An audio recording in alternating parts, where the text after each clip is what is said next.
आज पोलीस आणि न्यायालयामध्ये ज्या आरोपी आहेत महिला लेडीज त्यांना 7 दिवस पोलीस कोठडी मागितली होती आणि त्यामध्ये त्यांनी काही मागणी केल्या होत्या. पोलीस कोठडी कशासाठी हवी तर त्यासाठी त्यांना मी अपोज केलं आणि ही काही नवीन गोष्ट नाही आहे.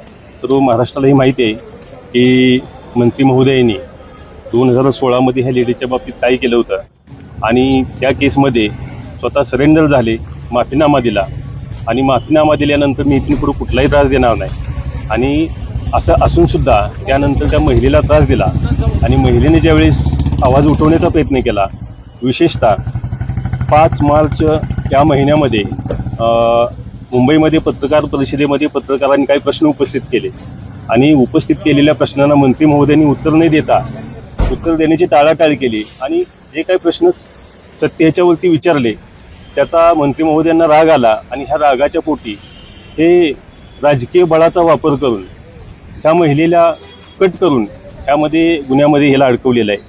वास्तविक पाहता जो सरळमार्गी माणूस आहे, जो सर्वसामान्य माणूस आहे, तो विनाकारण कुठल्या महिलेला 1 कोटी रुपये देण्यासाठी जाणार नाही.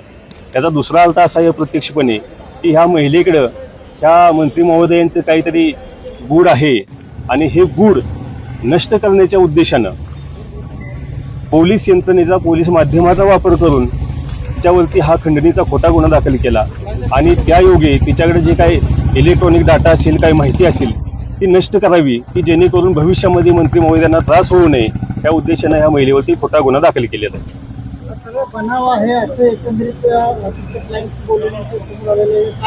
क्लायंटचा ह्याच्यामध्ये काहीही दोष नाही आणि क्लायंटला ह्याच्यामध्ये मी ज्यादा अशी गोष्ट सांगतो की स्वतःच्या वकिलांनी जो विश्वासघात केलाय आणि ह्या क्लायंटला काही गोष्टी नाईलाजानं म्हणायला भाग पाडलेत आणि त्याचं पोलिसांनी जाणीवपूर्वक राजकीय वरदास्तानी किंवा राजकीय दबावपोटी त्याचं रेकॉर्डिंग काय केले असं आम्हाला समजतंय.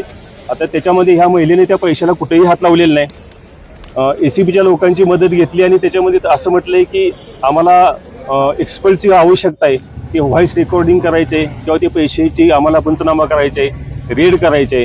परंतु त्या पैशाला जर खरंच अशी काही केस असेल तर त्या महिलेचं ACBच्या लोकांची मदत घेतली असली तर त्याच्यामध्ये अँथ्रासिन पावडरचा वापर केला पाहिजे.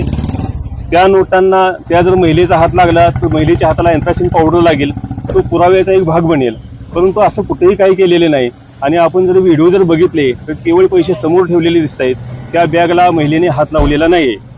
पण काल त्यांना अटक करण्याच्या आधी 3 ते 4 बैठका त्यांच्यासोबत झाल्याचं सुद्धा शिंदेने काल मुलाखतीत सांगितलं. बरोबर आहे. काय आहे